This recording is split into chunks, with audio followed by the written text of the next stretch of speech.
James Cordier of optionsellers.com, who thinks crude could hit $30 a barrel before year end. Why? I guess it's mainly about supply and demand at this point, right? It certainly is, Bill. Looking at these numbers of these energy companies, I'd like to sit here and say that energy price is about to stop falling and turn up. But this would be quite an odd time for energy prices to stop falling. The end of August is the unofficial end of driving season. We're going into shoulder season that many analysts talk about.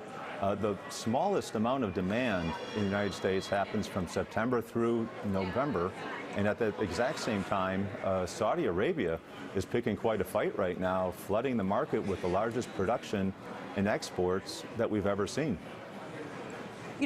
So I wonder if this being the case, $30 a barrel would have sounded like a crazy target back in January. Now it seems like, go ahead and stick your neck out. How much further could we go? Why just 30? Why stop at 30 and not go lower?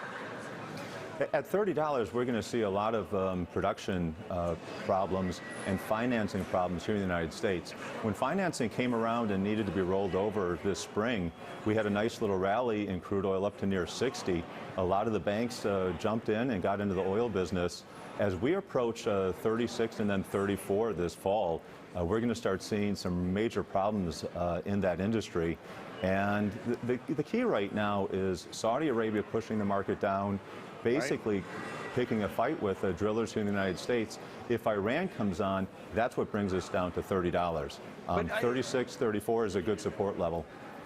And we're at an interesting point right now.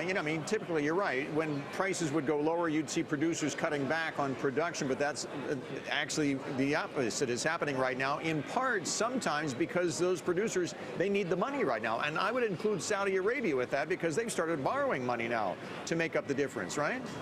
Bill, that's exactly right.